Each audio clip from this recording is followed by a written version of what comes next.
नमस्कार दोस्तों। आज महादेव की एक अद्भुत प्रसंग सुनते हैं।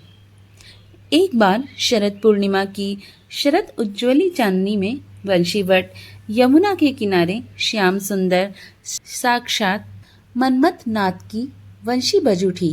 श्री कृष्ण ने 6 मास की एक रात्रि करके मन्मथ का मान मर्दन करने के लिए महारास किया था। मनमोहन की मीठी मुरली ने कैलाश पर विराजमान भगवान श्री शंकर को मोह लिया। समाधि भंग हो गई। बाबा वृंदावन की ओर बावरे होकर चल पड़े। पार्वती जी भी मनाकर हार गई, किंतु त्रिपुरारी माने नहीं। भगवान श्री कृष्ण के परम भक्त श्री आसुरी मुनि, पार्वती जी, नंदी महाराज, श्री गणेश, श्री कार्तिकेय के साथ भगवान शंकर वृंदावन के वंशीवट पर आ गए। वंशीवट जहाँ महारास हो रहा था, वहाँ गोलोकवासिनी गोपियाँ द्वार पर खड़ी हुई थीं।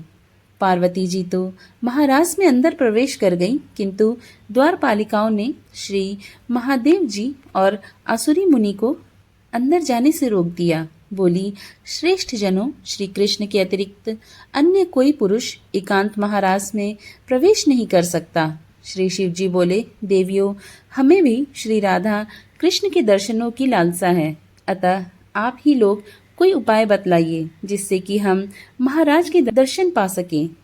ललिता नामक सखी बोली, यदि आप महाराज देखना चाहते हैं तो गोपी बन जाइए।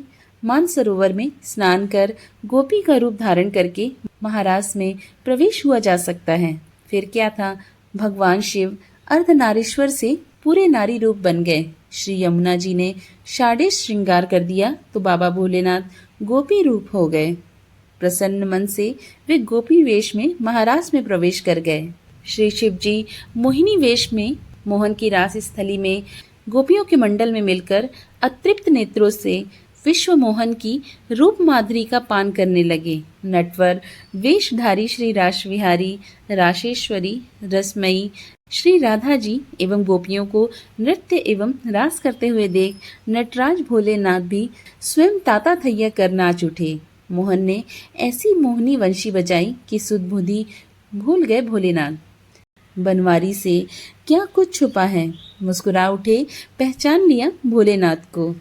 उन्होंने राशेश्वरी, श्री राधा व गोपियों को छोड़कर ब्रज वनिताओं और लताओं के बीच में गोपी रूपधारी गौरीनाथ का हाथ पकड़ लिया और मन मन मुस्कुराते हुए बड़े ही आदर सत्कार से बोले, आइए, स्वागत है महाराज गोपेश्वर। श्री राधा आदि श्री गोपेश्वर महादेव के मोहिनी गोपी के रूप को देखकर आश्चर्य में पड़ गई। तब श्री कृष्ण ने कहा, राधे, यह कोई गोपी नहीं, ये साक्षात भगवान शंकर हैं। हमारे महाराज के दर्शन के लिए इन्होंने गोपी का रूप धारण किया। तब श्री राधा कृष्ण ने हंसते हुए शिव जी से पूछा, भगवान, आपने ये गोपी वेश क्यों बनाया? भगवान शंकर बोले, प्रभु, आपकी ये दिव्य रसमयी प्रेम लीला महाराज देखने के लिए गोपी रूप धारण किया है। इस पर प्रसन्न होकर श्री राधा जी ने श्री महादेव जी से वर मांगने को कहा। तो श्री शिव जी ने कहा, हम चाहते हैं कि यहाँ आप दोनों के चरण कमलों में सदा हमारा वास हो।